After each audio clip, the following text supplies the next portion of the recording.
My daughter has a friend, A, 13F, who has been going through some health issues that I don't want to put here. A's mom passed away when she was little, so it's just her and her dad.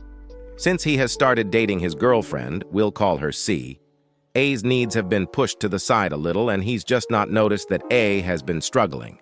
She's doing better now after getting the help she needed. However, A's hair has been extremely matted, as it had not been brushed for months. I had been hiding her hair under hats and hoods at home and trying to disguise it at school in buns.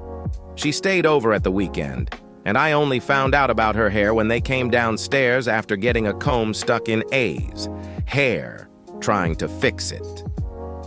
I comforted A as she was ashamed about her hair, but had hoped that she and my daughter could fix it.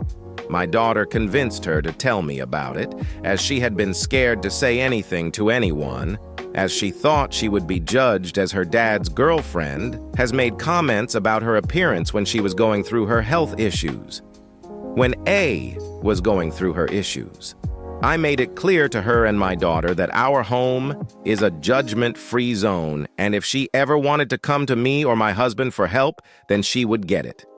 A then asked for help detangling her hair, so that's what I did. We put on some films and worked on detangling A's hair. It took hours, but it was doable. When A went home on Sunday, her hair was completely detangled and neatly braided into 2 Dutch braids. She was happy and thanked me for helping with her hair. Then Monday, I got an angry phone call from C because she was meant to be taking A to get her hair cut due to how matted her hair was. Apparently, C and A's dad had noticed how bad it was, and C had told me that she would get it sorted. C is mad because the salon they were going to had charged her a cancellation fee for canceling the day of the appointment. C wants me to pay her back for the cancellation fee, as it's my fault for fixing A's hair when they were going to get it cut out. I told her that I wouldn't be paying it. I just did the right thing by A instead of going to the extreme option straight away. C then said that A was no longer allowed to be friends with my daughter, and they would sue me for the cancellation fee. It was $60, half the cost of the cut. My daughter told me that A knew about C wanting to cut her hair, and A didn't want the haircut, which is why she went to my daughter for help. A, like my own daughters, has long hair, so cutting the matted hair out would have meant her losing well over half of the length of her hair. ATO for brushing out A's hair, so she avoided getting a drastic cut. Update. This got more attention than I thought it would. I would just like to clarify a couple things.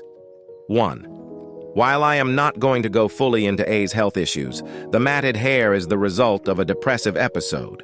Once things got better, she was just very embarrassed by the state her hair was in, but didn't know how to fix it. So she hid it, and it got worse. She is able to brush and wash her hair when she's okay.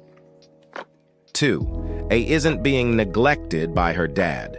He knows he hasn't been the best dad to A and is trying to be better when it comes to her. Since A's health issues, he has been seeking help. I'm not going to report a man who I can see is trying to get better as a parent.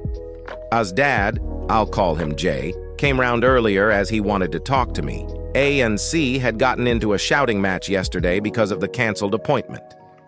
C had told A that she wasn't allowed to see my daughter anymore until I paid the money I owed. This was news to Jay, and A told C that she was going to continue seeing her friend. A also told C that she hated her, and that if anyone was going to take the place of her mom, it would be me, because I care about A as a person, not just her appearance.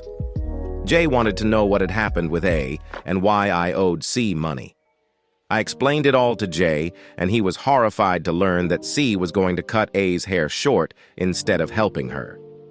He had been under the impression that the appointment had been to get her hair detangled and wouldn't have consented to A getting a big chop. He hadn't realized how focused C had become on A's appearance with her hair. He told me that he wasn't going to stop A coming around, as he knows how important my family is to her. When her mom died and he fell apart, we provided the stability they both needed. I told Jay that A is always welcome in here, and she knows it. but it's her dad that she needs.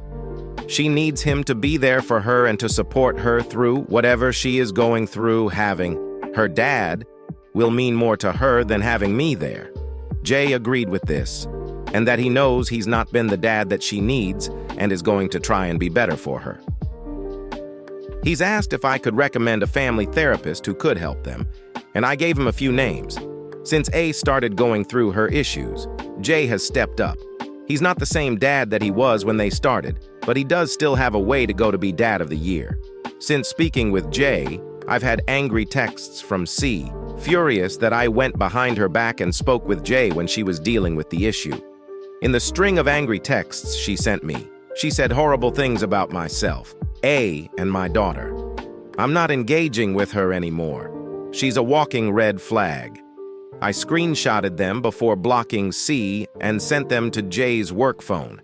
Jay gave me his work number when he started dating C because she had been screening and deleting messages before he saw them. She doesn't have access to his work phone. My daughter has been messaging A, making sure she is okay, and she will be coming to stay at the weekend as she doesn't want to be at home when C collects her stuff. I'm not sure what is going on with that relationship, nor do I want to know, but it does sound like Jay is finally putting A first.